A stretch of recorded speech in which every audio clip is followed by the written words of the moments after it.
Following the death of George Floyd in June of 2020, a wave of protests against racially biased police violence swept across the country. In Columbus, Christopher Radden was one of the main organizers of these protests. He said he felt outrage after watching the George Floyd video. Quote, "So I called my brothers, talked to them, and then went to a couple of other friends. We were all pissed, but it was like, what can we do?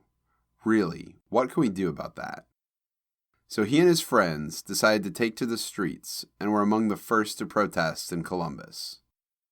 Protesting is a protected right and one exercised countless times in the history of this country. However, 2020 was not like other years, and the protesters who turned out in the wake of George Floyd's death did so during the height of the COVID-19 pandemic. In return for their bold actions, many of these protesters were doused in pepper spray or pelted with rubber bullets. The protests in Columbus were largely peaceful. While there was some looting during the protests, many businesses posted that they didn't mind dealing with a few broken windows in the name of stopping police violence. The Garden, a local sex shop located in the Short North, elected to start handing out supplies instead of boarding up their windows. Owner Lacey Thompson said that, quote, "It's a community of freaks and geeks coming together and supporting our community in our neighborhood. Somebody had to do it, and there was no one else stepping up. It was the porn store and the churches." The national media, by and large, exaggerated the levels of violence and looting that happened in Columbus. Given the elevated profile of these protests, the Columbus Police Department engaged in some questionable behavior. At one point, CPD detained a bus belonging to a traveling hippie circus and cited some of their circus equipment and kitchen utensils as being possible deadly weapons that were being transported to help the rioters. Even after the media corrected them, CPD didn't take down their tweets about the incident. Later, Marco Rubio cited the hippie bus incident as evidence for widespread violence attached to the protests against police violence. Rubio's use of CPD's false statement is one thing, but President Trump himself cited a situation in Columbus as evidence of covert Antifa activities. Local citizen Nathan Caraway was in charge of distributing funds to other organizers to bring people supplies like water and milk to pour in their eyes if they got tear gassed. And a short video clip of him handing out cash was distributed on right-wing Twitter. Eventually, Trump retweeted speculative tweets that charged that Caraway was working with Antifa and paying people to riot. With the infamy brought about by Trump's accusations on his connection to Antifa, Caraway had to go into hiding after receiving many death threats. In late June, CPD ruled that they would no longer use mace on peaceful crowds. However, by then, the protests had largely died down. In September of 2020, they ruled that officers policing protests needed to wear body cameras over their riot gear and have their badge numbers displayed and readable.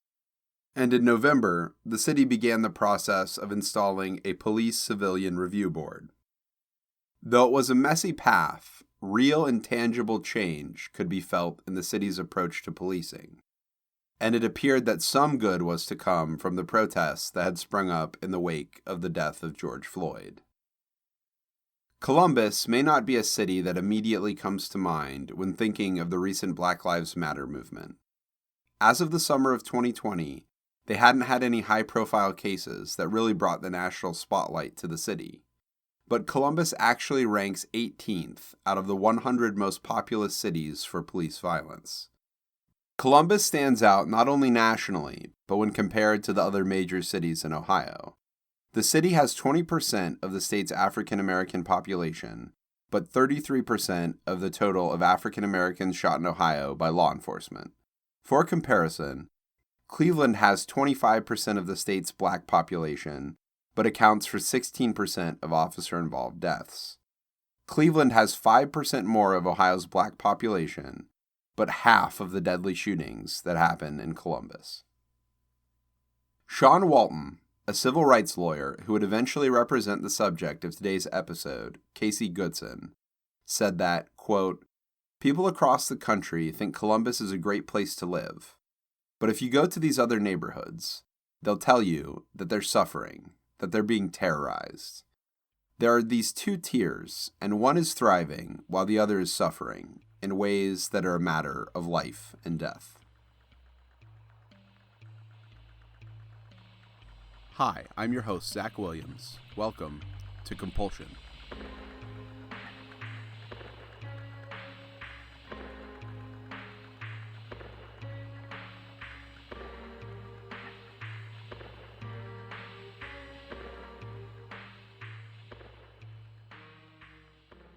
The first Columbus Dispatch article on the death of Casey Goodson Jr. was titled, "Man with Handgun Killed in Officer-Involved Shooting on Northeast Side."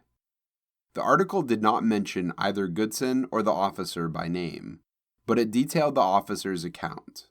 Peter Tobin, a U.S. Marshal for Ohio's Southern District, spoke with the media about his officer's version of the story. The officer would later be publicly named as Jason Meade. According to this article and Tobin's testimony, the Sheriff's Department and the U.S. Marshals had been conducting a search for a fugitive in the northeast side of Columbus. The search had not been successful, and all officers involved were leaving the area. Jason Meade had been in plain clothes during the search and was driving an undercover vehicle.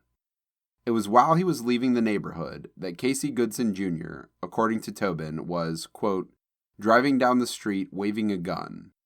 And that's when the deputy, at some point after that, he confronted him, and it went badly. Meade followed Goodson's car for a short while, then Goodson apparently got out of his vehicle, so Meade did as well. Meade told him to drop his weapon, and Goodson was shot after, quote, allegedly refusing a command to put down his handgun, according to Tobin. He also claimed that at least one witness had heard this exchange take place. Goodson was then transported to Riverside Methodist Hospital, where he succumbed to his injuries. Tobin said a handgun had been recovered, but did not say whether it had been on Casey's person or in his car. This article and the very quick explanation offered by the sheriff's office were released on December 4th, the same day as the shooting. It would be over 48 hours later, on December 6th, when Casey Goodson and Jason Meade were publicly named. Along with the release of their names came an outpouring of testimony from Casey's family and friends to dispute Jason Meade's story, because the events that he described didn't line up at all with what Casey's loved ones knew about him. Casey's sister posted a photo on Facebook of Casey's concealed carry permit. Even if he had a gun, he had a license for it. In fact, Casey was passionate about responsible gun ownership. He'd tell family and friends that getting a concealed carry permit was a good way to protect themselves, and would sometimes, unprompted, give lectures about responsible gun ownership and trigger discipline. He actually wanted to be a firearms instructor in the near future. He talked with his girlfriend about buying some land outside of the city for a gun range.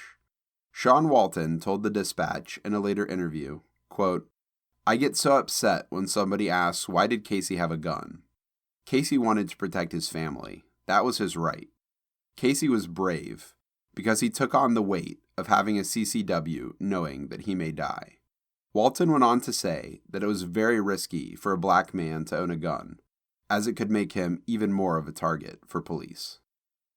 So yes, Casey did have a gun, but his family thought it would have been incredibly out of character for him to be waving a gun at random cars as he was driving. Meade had been undercover. It's not like Casey knew he was a cop, and he didn't allegedly attempt to rob Meade or have any kind of reason to be waving a gun around. Casey had absolutely no criminal record. There is no evidence Casey had been in a violent altercation of any kind in his life. By all appearances, the legal record and testimony from his friends and family suggests that Casey was not the type of man to start a fight. Meade's initial reasoning for confronting Casey seems a bit shaky, as does their alleged verbal argument. Right from the start, Peter Tobin claimed to have a witness who saw the confrontation, but no such witness has ever been brought forward. In fact, law enforcement later admitted that they had not been able to find any witnesses to the shooting. Furthermore, Casey's family said that he was wearing headphones when he was killed. He might not have even heard Meade yelling at him. Even if he had, Meade was in plain clothes, so he was not at all recognizable as law enforcement. From the very beginning, CPD attempted to avoid disclosing where Casey had been shot. His family claims that he was shot in the back, which does not fit the narrative pushed from the initial report. Casey had nothing to do with the U.S. Marshals' failed attempt at finding a fugitive. On the day in question, he had been coming home from a dentist appointment with Subway sandwiches for himself, his grandmother, and his little brother. And when he died, he didn't have a gun in his hands, according to family members, just the sandwiches and his face mask. His family members know this because Casey had actually been opening his front door when he was shot. He turned the key and fell, face first, onto the kitchen floor after Meade shot him. His 72-year-old grandmother and 5-year-old little brother saw his body bleeding out onto the kitchen floor. There were 5 adults and 4 children in the house at the time Casey was killed, but none of them witnessed the actual shooting. And none of them heard Jason Meade yell for Casey to drop his weapon. Casey Goodson's neighbor, Andrew Weeks, is the closest thing to an eyewitness that this case has.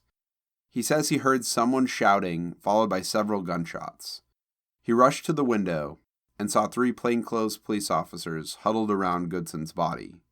He called the police, as Meade and the others were in plain clothes, and he didn't realize that the police were already there, and they had been the ones doing the shooting. One of Casey's uncles would later tell the family's legal team about being threatened by Meade immediately after the shooting. When he heard the shots, the uncle grabbed his 3-year-old daughter and made his way to the door, but Jason Meade was pointing a gun at him through the front door over Casey's body. Then Meade yelled at him to get out of the house before he shot him too. Kaylee Harper, Casey's sister, said that in order for Casey to get to the door he'd been entering, he would have walked across the yard, then opened the back fence to get into the side door of the house.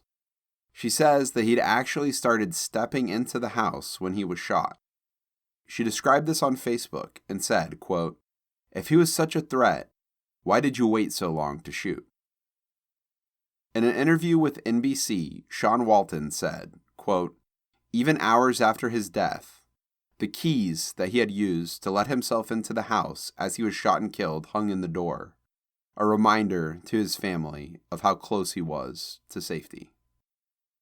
Peter Tobin was very quick to tell the media that the shooting had been justified and backed up Meade's story about what had happened. Sean Walton was hired on quickly by Tamala Payne, Casey's mother, within days of the shooting.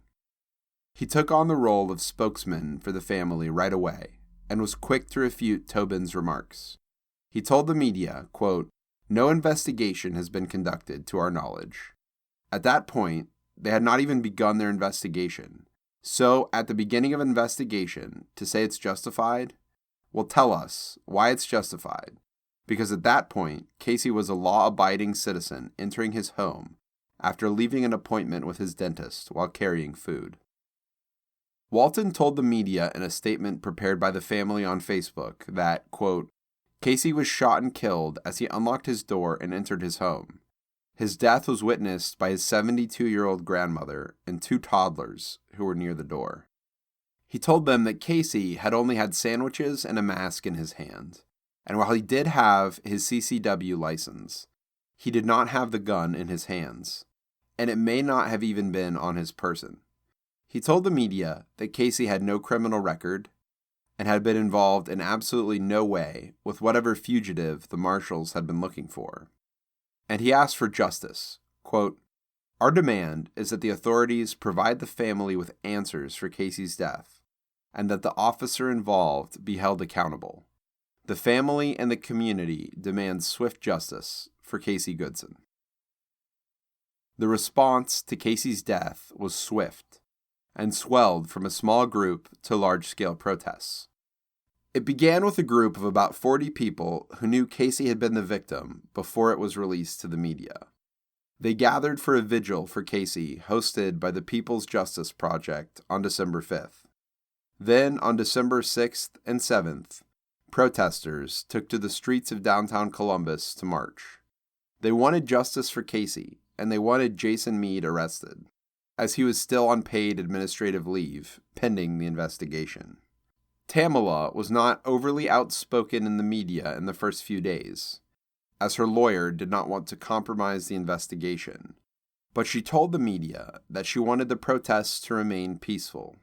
Quote, "My son was a peaceful man, and I want his legacy to continue in peace." Casey's family and friends spoke to the crowds, and they spoke to the media, and began to tell the story of who Casey was. His friends said he could be immature and goofy, and said he insisted on dancing all the time, even though he was awful at it. His girlfriend, Nia Carter, said that he had a high-pitched, silly-sounding laugh that came out when he was laughing too hard, even though he normally had a deep voice. Childhood friends recalled that Casey was the type of person to eat lunch with someone sitting alone, and to compliment them when they were feeling down. He didn't care about fitting in, but his natural charisma and carefree attitude earned him many friends. In a later interview with CNN, Tamala spoke about Casey being the oldest of 10 siblings. She said, quote, "My son was an amazing little boy. He was still a little boy to me because he's always going to be my baby. I had Casey when I was 16 years old. We grew up together, so he was more than a son. He was like a little brother. We were tight. You know what I mean? He always had my back. He always had his siblings' back. I could call on him for anything at any time." His mother and girlfriend talked about the natural caregiving instinct Casey had developed being the oldest sibling. Nia Carter said, quote, "Casey grew up different. His dad was never really there, so he was independent from the start. We both went through so much, so young, but he never let it faze him. I'd reflect back on life a lot, and he'd be like, 'It's okay, you're strong, and you have to be positive. You'll live a better life if you just look at things positively.' He was so complex, but he was simple at the same time." She talked about how he wanted to be there for his siblings because their father hadn't been. He'd been raised by Tamala and her parents together, and was always very close with his family. On Instagram and Facebook, Casey was always posting pictures of him with his little siblings. In one photo, he's jokingly holding up his baby brother like Simba from The Lion King. His Instagram goes back 9 years and shows him growing up with various pets, snakes, and his beloved Rottweiler. And it shows him gradually growing his hair out to the long mane of curls he had when he died. In a much later interview with Columbus Alive, Tamala said, quote, "His hair would bounce when he walked, and when he was mad, he'd walk fast, and his hair would bounce fast. He cut it a few times when he got tired of it, but the day he'd cut it, he'd be like, 'I'm about to let my hair grow back.' He always kept his hair. He loved his hair. It was always wild and all over the place." His grandmother told police, "He's not a bad kid. He doesn't have a police record. He works. I don't know why this happened." Casey was 23 at the time and was looking into owning a trucking business. He was working as a truck driver, and though he liked traveling, he wanted more control over his career so he could spend more time at home. He wanted to own his own business. He'd never been a straight-A student in school, but he liked math and business. Childhood friend Leela West said, quote, "He was smart, but school was boring to him. He'd say, 'There are other ways of being successful than being a straight-A student.'" On December 7th, amid the demonstrations, the news broke that the Columbus Bureau of Criminal Investigations was rejecting handling of the case. Police Chief Thomas Quinlan had requested their involvement, and CPD had even posted that BCI was about to take over. However, Ohio Attorney General Dave Yost quickly posted on Twitter that they would not be taking over the case. Quote, We were invited in 3 days after the fact, after CPD processed and cleared the scene, after the first round of witnesses were interviewed, after the canvasses. We do these tough investigations all the time, but from the beginning. This one belongs to CPD. Yost's press secretary, Steve Irwin, spoke with the media along with Yost to clarify these statements. He said, quote, "We received a referral to take a 3-day-old officer-involved shooting case. Not knowing all the reasons as to why so much time has passed before the case was referred to BCI, we cannot accept this case. BCI is normally the agency to take over these cases, and CPD knows they should call them right away to help with the case from the beginning, and so they can actually look at the crime scene." Irwin said, quote, "BCI is the first call because we cannot be the subject matter experts unless we're on the scene from the beginning to document the evidence of what happened from the start. 3 days later, after the crime scene has been dismantled and the witnesses have all dispersed, it does not work." In response to the rejection of the case, CPD posted a statement that BCI would not in fact be involved. They reassured the public that although they would have liked to have them on board to assure the public that a third party was handling the case, they were certain that CPD's Critical Incident Response Team could handle the investigation fine. The next day, U.S. Attorney David DeVillers announced that the FBI and the Division of the Department of Justice would work together with the Columbus Police Critical Incident Response Team. The lawyers of Casey's family had already expressed concerns about CIRT being biased, so having the federal government step in would hopefully help to bring less biased and less local officials to the case. As the case started to gain more attention, the local congresswoman, U.S. Representative Joyce Beatty, who was pepper sprayed by police when she participated in peaceful protests over the summer, said, quote, "Like many in the community, I am at a loss of words over the killing of Casey Christopher Goodson Jr. The circumstances surrounding his tragic death are upsetting and extremely unsettling, because too many black men in our community are dying or are the victims of unjustifiable, excessive force from the very people sworn to protect and serve all of us. I join Casey's family, friends, and the entire community in demanding accountability and seeking justice for his senseless killing." On December 8th, Tamala spoke with CNN to talk about her son and his death. She said, quote, "This was senseless. My son would not have harmed a fly. If my son was given a command, he would have listened. He was a law-abiding citizen. Everything he did was legal. My son was murdered, and there's no way around it. He deserves justice. I mean, the kid had a whole life in front of him. He had plans. He had dreams. He wanted to be a CCW instructor. He had a CDL license. He was working to save up money to purchase his own truck. He wants to drive his own truck. He didn't want to drive for nobody, no more. He wanted to do his own thing. He had plans. He had dreams. He had goals. And they were ripped from him for nothing." The host spoke with Tamala about the protests over the summer and whether or not she felt racism contributed to her son being shot. And she said, quote, "Absolutely." And when the two moved on, discussing Meade, Tamala shared her theory about what might have happened. Quote, "I refuse to call him an officer. I believe that this inhumane man that murdered my son was just looking for trouble. He didn't get his target. He didn't get what he was there for. He didn't find who he was looking for, whatever his mission was, whatever he was there for. Whatever brought him around those parts, he didn't complete his mission. He has a history of being a violent man, and I just feel like he was fired up. He was ready. When whatever he was doing fell through, my son just happened to pull up, wrong place and wrong time, and became his target because he was a black man." That same day, Tamala went on ABC to speak with them. She told them that she had to be Casey's voice. Quote, "I have to stand up for my son, because if I don't, no one else will." She began by telling the story of getting the phone call that Casey had been shot. She said, quote, I was at work, and my 5-year-old called me crying and screaming, "Mommy, Casey just got shot. The police just shot Casey, Mommy. He's on the floor dead, Mommy. Hurry up and get here, Mommy. Hurry up and come get here." She told them that she wants to have Jason Meade arrested and charged, and that local law enforcement needs to be trained not to escalate things into violence so quickly. On December 8th, the Ohio State basketball team was playing at the Purcell Pavilion against Notre Dame.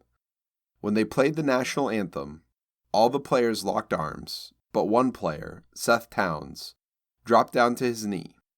He later posted the pictures taken of him kneeling during the anthem, along with the caption, quote, "Justice for Casey Goodson." Towns had been friends with Casey when they were younger, and called him, quote, "one of the most kind-hearted people I've ever known." For the last few years, Towns has been using his fame as a college basketball star to help raise awareness of the Black Lives Matter movement. He participates in protests and often posts on social media. He told ESPN in an interview that, quote, "There's a huge dilemma in this country right now that needs to be addressed, and I won't shut up. I won't stop." On December 9th, Franklin County Coroner Dr. Anahi Ortiz released a statement about the preliminary findings of the autopsy, as the full autopsy would not be complete for a few months. The coroner's office needed to get detailed reports from the hospital where Casey died, as well as run toxicology tests. So they couldn't release too many details, but they did rule that Casey's death had in fact been a homicide, and the cause was multiple gunshot wounds to the torso. Dr. Ortiz was not yet able to definitively tell if the bullets had entered through Casey's back or chest. That same day, the Franklin County Sheriff, Dallas Baldwin, spoke with the media.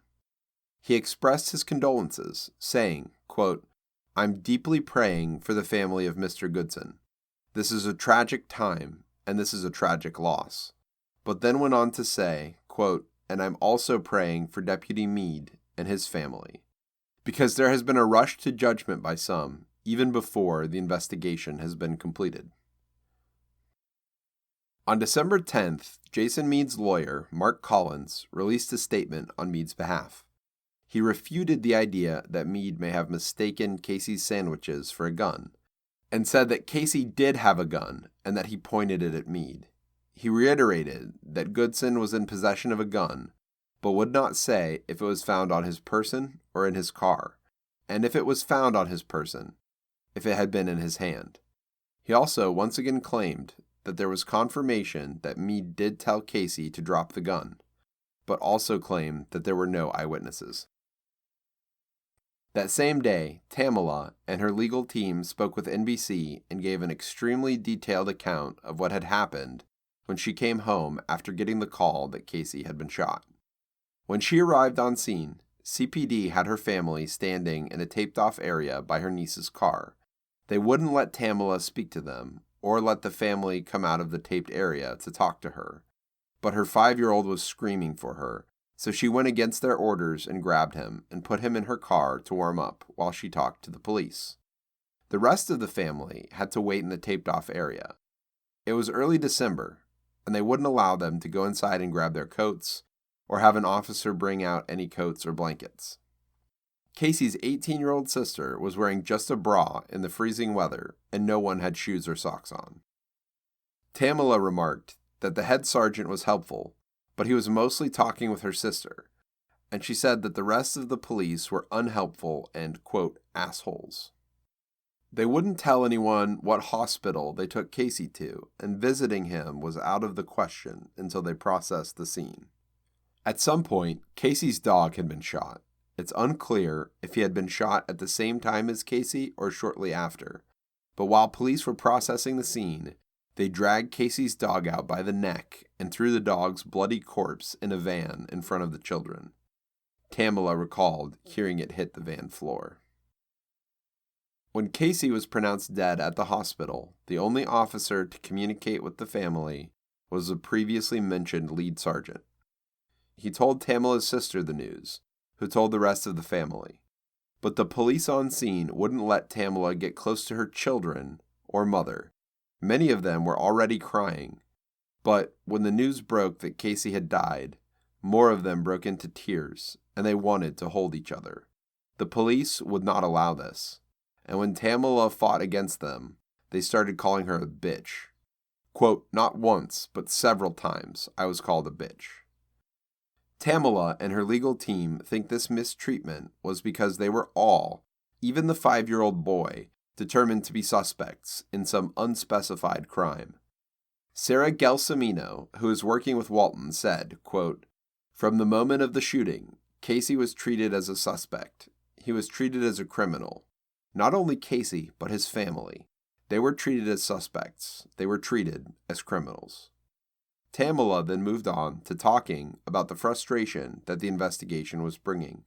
Quote, we will never be the same, and we still don't have answers as to why. Her lawyers then delved into Jason Mead's violent history, that he'd been involved in a deadly shooting in 2018, and that he was on the no contact with inmates list for unspecified reasons. And Tamala expressed her frustration with his refusal to speak with the media.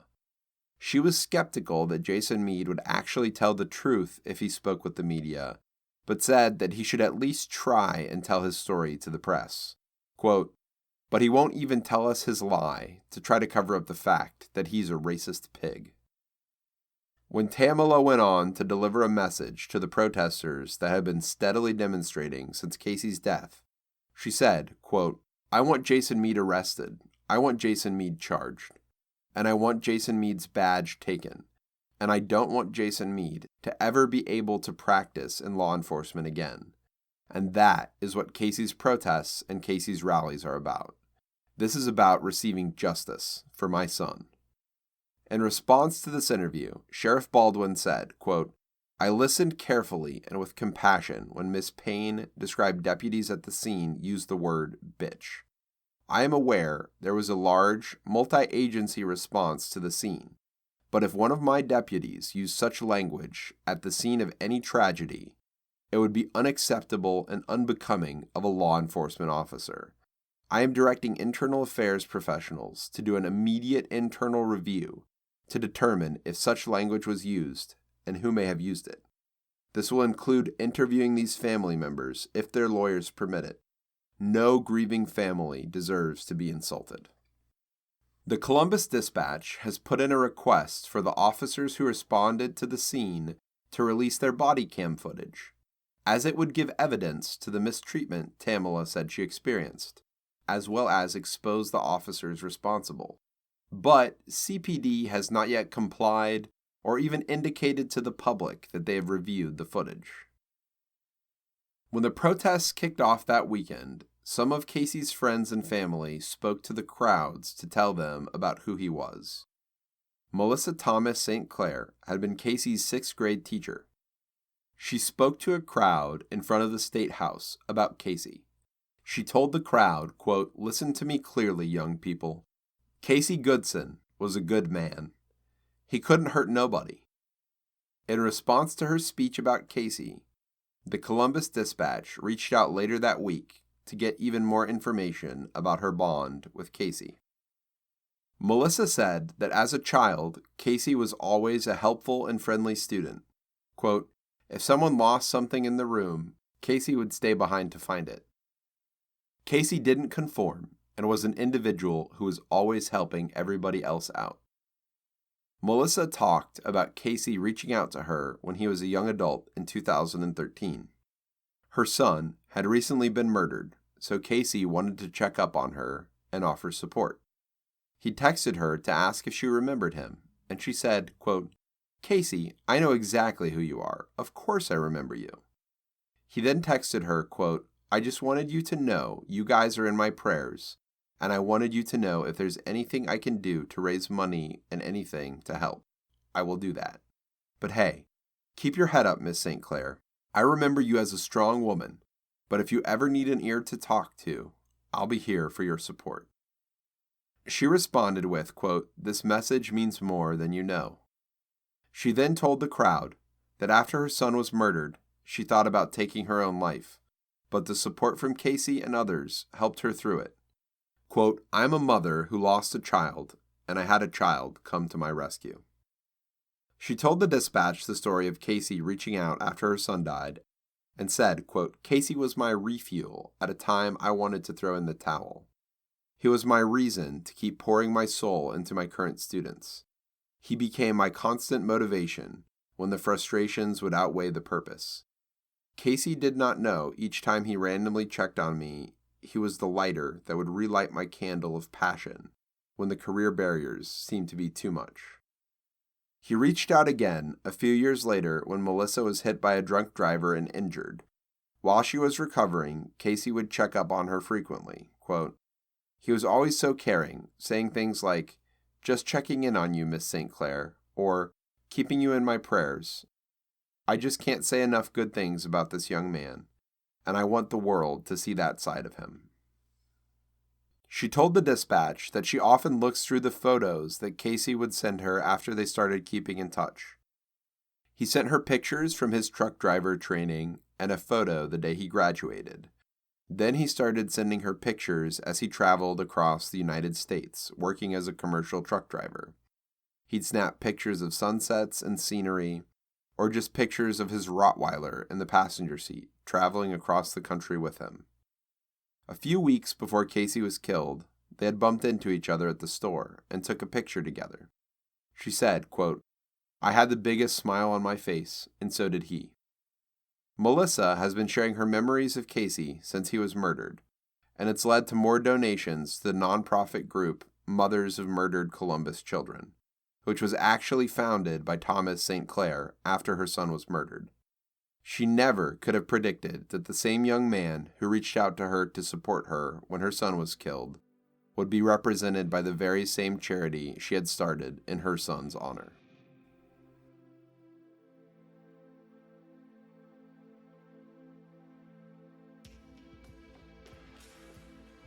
Music is provided by Hexsystem. Major sources for this episode include the Columbus Dispatch and NBC4. For a full list of sources, as well as links to our sponsors and contributors, please see our show notes. Please rate or review on your chosen app and follow us on Twitter or Instagram at CompulsionCast to stay up to date on our latest episodes and news. See you in 1 week.